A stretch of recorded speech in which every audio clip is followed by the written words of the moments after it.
सोडून गेली, आता मला खाऊ कोण देईल? मला खायला प्यायला कोण घालील? आई, गरिबी मी पाहिली ग, पण माझ्या आईनं मला कधी उपवाशी नाही ठेवलं. माझी आई म्हणजे माझं सर्वस्व होतं. बाबा तर लहानपणीच गेले, बाप अक्षर कळत सुद्धा नव्हतं तेव्हा बाबा गेले.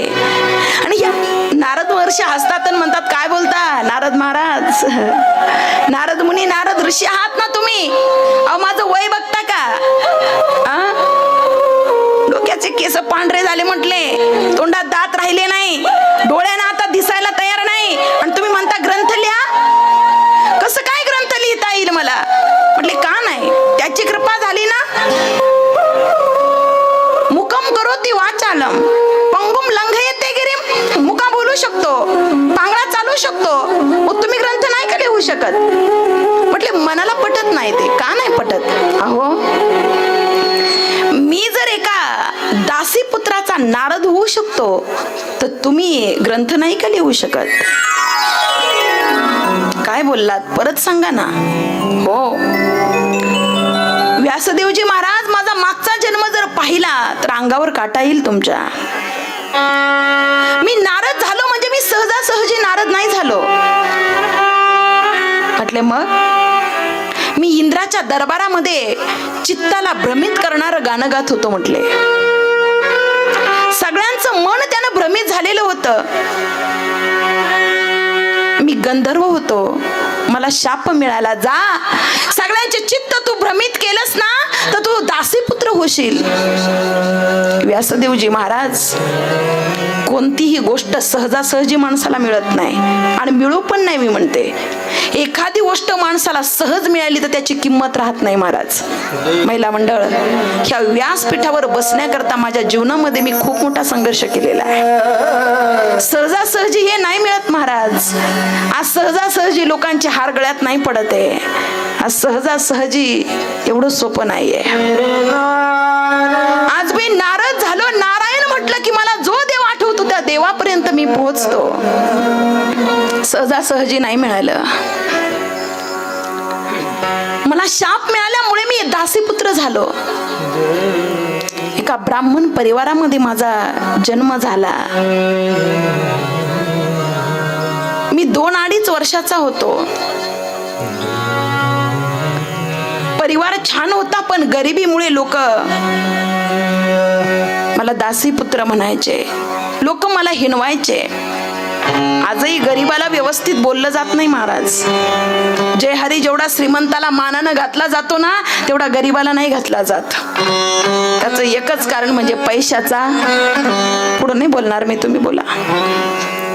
मला कळतं ना कुठे काय बोलावं. मी बघते समोर रस्त्यानं म्हणून बोलते. 2-4 वर्षाचा होतो मी, 2-2.5 वर्षाचं वय माझं, आणि माझे बाबा या जगातून निघून गेले. आमच्या घराला दृष्ट लागली. गरीब होतो आम्ही, पण आमच्या घरामध्ये हसू होतं. गरीब घर होतं, पण घरामध्ये आनंद होता. पण दुर्दैव असं की लवकरच माझे बाबा या जगातून निघून गेले. माझ्या आईचं वय फार कमी. मी लहान आहे म्हटल्यावर माझी आई सती नाही गेली. ती म्हटली माझ्या बाळाला लोक दासीपुत्र म्हणतात, आणि मी जर सती गेले तर माझ्या बाळाचे खूप हाल होतील. मला जगायची इच्छा नाही, पण माझ्या बाळाकरता मला जगायचं आहे. माझी आई माझ्याकरता जगली. अरे 2-2.5 वर्षाचं तानं बाळ असताना कोण काम देणार माझ्या आईला? माझी आई काम मागण्याकरता गेली की तरुण माझी आई लोक वाईट नजरेनं तिच्याकडे बघायचे. मस्तकावर कुंकू गेलं निघून की लय अवघड असतंय जगणं.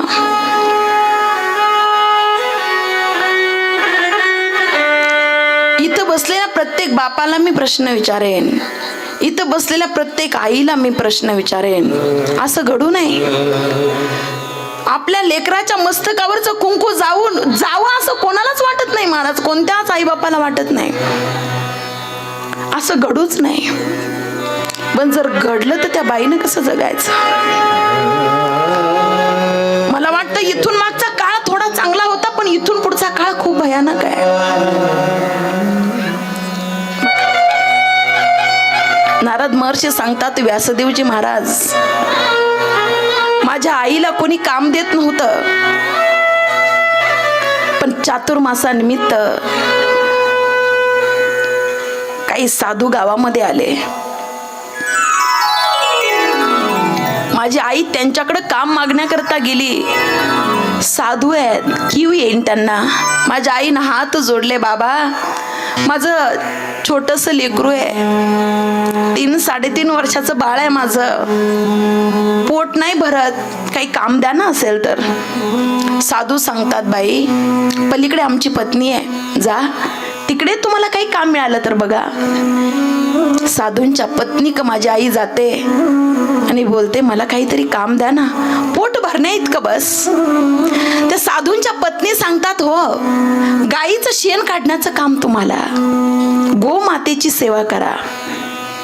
चातुर्मास चालू झाला महाराज. ते साधू कथा सांगतायत, मी लांब उभा राहून कथा ऐकत होतो. नारद महर्षी म्हणतात, माझ्या कानापर्यंत आवाज येत नव्हता, म्हणून मी पुढे येण्याचा प्रयत्न करत होतो.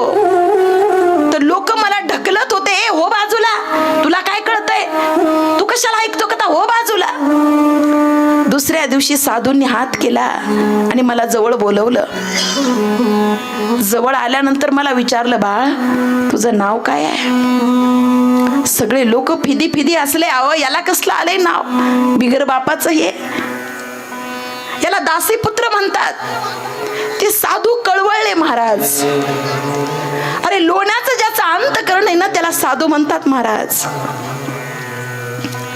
ते कळवळेन सांगितलं, नाही आजपासून याला दासीपुत्र नाही, आजपासून याचं नाव रामदास आहे, आजपासून याला रामदास म्हणायचं. सांगतायत की व्यासदेवजी महाराज कथा श्रवण करत होतो. सुंदर असणारा तो कन्हैया, यशोदा मैयानं पहाटे कन्हैयाला स्नान घालावं. सुंदरस त्या ठिकाणी त्याचे कुरळे केस आहेत, मोराचा मुकुट त्याच्या मस्तकावर आहे, त्याला पितांबर घातलेला आहे,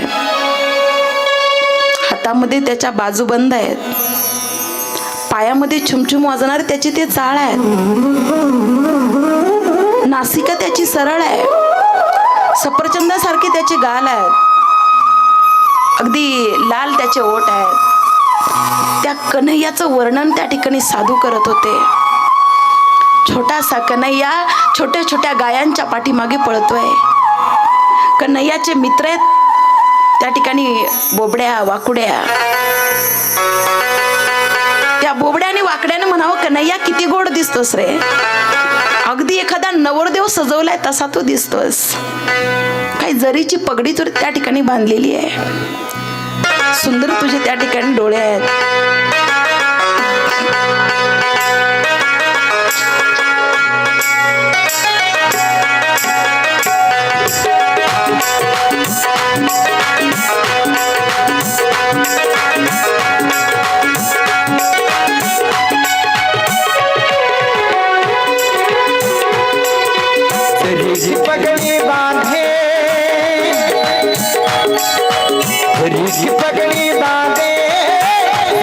तो कन्हैया खूप सुंदर दिसतोय, खूप छान दिसतोय कन्हैया.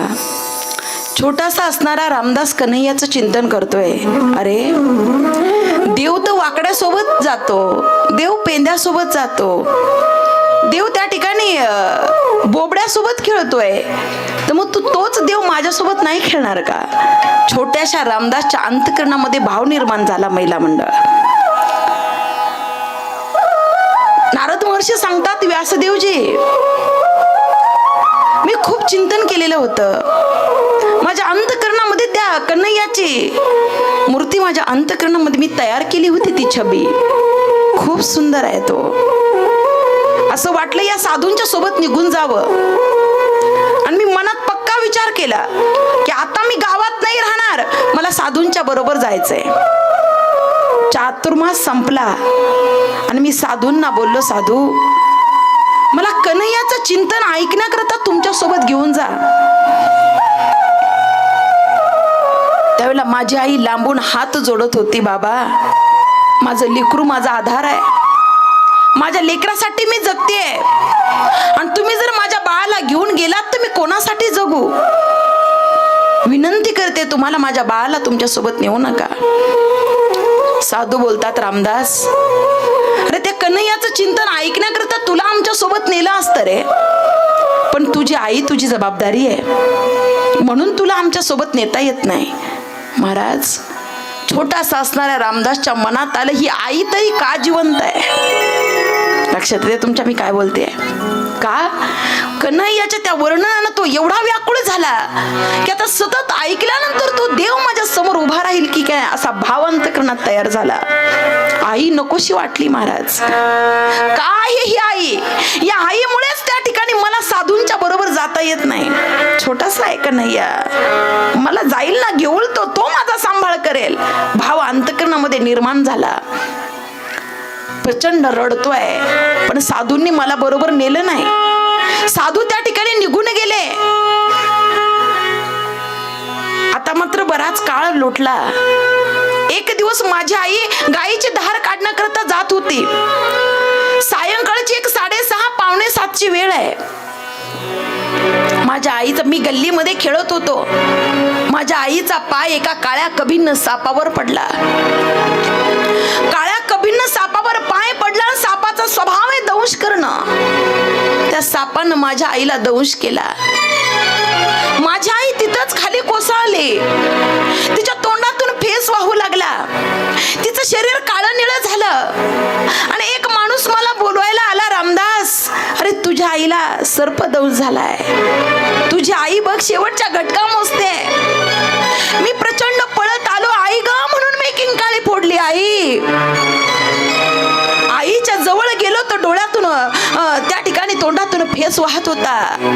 पूर्ण अंग तिचं काळं निळं झालं होतं.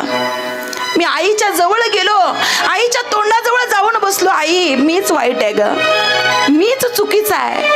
कारण साधूंच्या बरोबर जायचं म्हणून माझ्या मनात आलं होतं की ही आई का जिवंत आहे. माझं चुकलं ग आई, मी लहान आहे. पण तू काय हे मनावर घेतलंस, तू का मला सोडून गेलीस आई. आई तू आईनं मला लहानचं मोठं करायला लागली आणि आता आईचं सुद्धा छत्र त्या ठिकाणी माझ्या डोक्यावरून निघून जातं. देवा एवढा क्रूर काय आहेस रे तू, तू का स्वर्गाला गेलीस आई. आई ग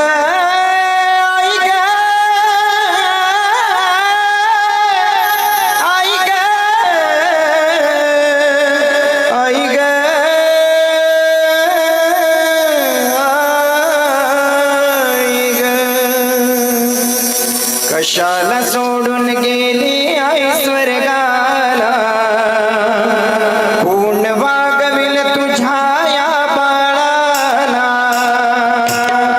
कशाला सोडून गेली आई स्वर्गाला, कोण वागविल तुझ्या या बाळाला. कशाला गेली आई तू स्वर्गाला, कोण वागविल तुझ्या या बाळाला. कशाला गेली आई तू स्वर्गाला, कोण वागविल तुझ्या या बाळाला. आई ग आई ग आई ग आई ग आई ग आई ग.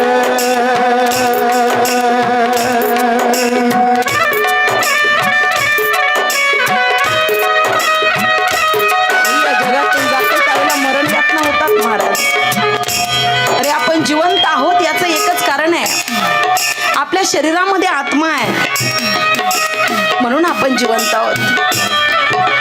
या जगाचा उद्धार करतो तो महात्मा आहे आणि हे जग जे चालवतो त्याचं नाव परमात्मा आहे. अरे मा अक्षराशिवाय आत्मा पूर्ण नाही, मा अक्षराशिवाय महात्मा पूर्ण नाही, आणि मा अक्षराशिवाय परमात्मा सुद्धा पूर्ण नाही. सांगेन मी, गए हुए कभी वापस नहीं आते. मी आई व्हायच्या आधी मला आई सांगता येत होती महाराज, पण ज्या दिवशी मी आई झाले ना, मला आई सांगता येत नाही. अरे 5 वाजता मुलाची शाळा सुटते, 5:15 वाजता लेकरू घरी येतं, पण आज 5:30 वाजले तरी बाळ घरी आलं नाही. म्हणून जिच्या अंतःकरणामध्ये यातना होतात ना, तिचं नाव आई आहे महाराज. नाही वर्णन करता येत तिचं. एकदा ती गेली की मामा मावशी कुणी कुणाचं नसतं महाराज.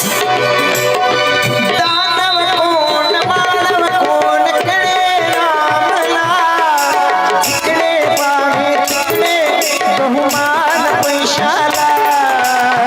महर्षी सांगतायत व्यासदेवजी महाराज, माझी आई गेली, मी आकांत करून रडलो.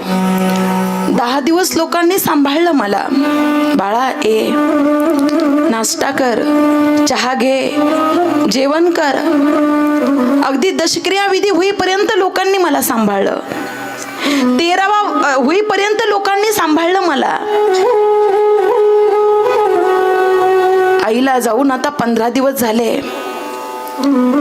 आणि मग लोकांचे वाक्य ऐकायला यायला लागले. एवढं झाडून घे मग चहा देतो, एवढं पाणी भर मग खायला देतो. आता लोक काम केल्याशिवाय मला खायला प्यायला देत नव्हती. मला माझ्या आईची फार आठवण यायची. मी स्वतःला दोषी मानायला लागलो. देवा, माझ्या मनात हा वाईट भाव कसा काय आला? आई ज्यावेळेला बोलते तिच्या अंतःकरणात जे वाक्य कदाचित ते खरे नसतील. माता कधी कुमाता नाही होऊ शकत महाराज. बोलली असेल, रागाच्या भरात बोलली असेल. आयुष्य तिनं सांभाळलं, तिला बोलण्याचा अधिकार आहे आपल्याला. मुलांना रुसायचा अधिकार नाही महाराज आईवर. अरे एक काळ असा होता, लहानपणी आपल्या तोंडात दात नव्हते महाराज. तोंडात दात नव्हते तर आईनं पेच करू करू आपल्याला पाजलीने लहानचं मोठं केलं. काल तिचा नंबर होता, तिनं पार पाडला. आज आपला नंबर आहे. आज एखाद्याच्या आईच्या जर तोंडात दात नसेल, तिला चावता येत नाही. जशी तिनं पेज पाजली तशी आपण सुद्धा पाजावी महाराज. मी बघते समाजामध्ये आई घाण करते म्हणून पोटभर खायला दिलं जात नाही महाराज. माझं सांगू, मी ज्या वेळेला लहान होते ना महाराज, सहलीला जायचं. मी बाबा मला पैसे द्या, सहलीला जायचंय. माझे बाबा म्हणायचे काम बघा, सहलीला जात आहे. पण माझी आई ना, जी कधीच दुसऱ्याच्या बांधावर उभी नाही राहिली, माझ्या सहलीसाठी माझ्या आईनं दुसऱ्याच्या शेतात काम केलं महाराज. एक काळ होता ना, तिनं सगळ्या इच्छा पूर्ण केल्या. आपलं बालपण चांगलं जावं म्हणून तिनं तिचं तारुण्य खर्च केलं. आज तिचं म्हातारपण चांगलं जावं म्हणून आपण आपलं तारुण्य खर्च करावं माय बाप. नारद महर्षी स्वतःला दोष देतात का मीच पापी होतो की माझ्या. कुणाला वाटतं इथं बसल्यापैकी आपली आई जावी? कुणालाच नाही वाटत महाराज. अरे त्या मालकाला सगळीकडे येता येत नाही म्हणून तर त्यांनी निस्वार्थी आई जन्माला घातली महाराज, की ज्या प्रत्येक घरामध्ये ती आहे. आणि ज्याच्या घरातली ती गेली ना, बस निस्वार्थी प्रेम संपलं या जगातलं. लोक प्रेम करतील पण त्याच्यावर स्वार्थ आहे महाराज. अरे कौन सी चीज है जिंदगी में मांगने से नहीं मिलती, सब कुछ मिलता है लेकिन माँ नहीं मिलती. सगळं मिळालं मला पण माझी आई नाही दिसली माझी आई मला परत. मला साधूंची आठवण आली, कारण जाता जाता साधूंनी मला एक मंत्र दिला होता. ओम नमो भगवते वासुदेवाय नमः, ओम नमो भगवते वासुदेवाय नमः. या स्वार्थी जगाचा मला कंटाळा आला. मनाशी पक्का ठरवलं नाही राहायचं. आई नाही तर काही नाही, आई नाही तर हे जग नाही. आता बस आई नंतर ज्याला शोधायचंय ना, तो माझा कन्हैया आहे, की ज्याचं चिंतन मी साधूंच्या कथेमध्ये ऐकलं. छोटासा असणारा रामदास महाराज वनात निघून गेला, जप करतोय. ओम नमो भगवते वासुदेवाय नमः, ओम नमो भगवते वासुदेवाय नमः. श्वास बंद व्हायची वेळ आली महाराज. देवा, आज प्राण गेला तरी तरी चालेल, पण आज माघार नाही घेणार. मला तुला बघायचंय की जे वर्णन साधू करत होते ना, तू तसाच दिसतोय का? मला बघायचंय देवा तुला. तुला न बघता माझा प्राण नेऊ नकोस रे भगवंता. महिला मंडळ छोटासा असणारा रामदास भगवंताला त्या ठिकाणी चिंतन करतोय, जप करतोय. श्वास आता बंद झाला महाराज. जगाचा मालक समोर उभा राहिला. जशा पद्धतीने आपल्या अंतकरणात देव कसा दिसतो माहितीये? नाही माहिती. आणि आपल्या मनात हा भाव तयार करावा की तो भगवंत कसा दिसत असेल. अगदी तशीच मूर्ती त्या छोट्याशा रामदासच्या समोर उभी राहिली महाराज. मूर्ती उभी राहिली, बघितली, मूर्ती गायब झाली. आता व्याकुळ झाला, कुठं गेलास रे देवा? अरे 1 मिनिट तर थांबायचं होतं ना, 1 मिनिट. अरे 10-15 सेकंद माझ्या डोळ्यानं तुला बघितलं. अरे हृदयात मी साठवलं सुद्धा नाही आणि तू मात्र निघून गेलास. आकाशवाणी झाली, नाही या जन्मात मी तुला परत दिसणार नाही. हा देह पडल्यानंतर पुढचा जन्म जो मिळेल तो नारदांचा मिळेल आणि ज्या क्षणी चिंतन कराल त्या क्षणी याल. सांगितलं व्यासदेवजी महाराज, मी जर दासीपुत्राचा नारद होऊ शकतो त्याच्या कृपेने, तर तुम्ही ग्रंथ नाही का लिहू शकत? पत्रिकेत दिल्याप्रमाणे आता शिक नारदांचं चरित्र पूर्ण झाले. आता काय करायचं? वेळ तर संपली आपली.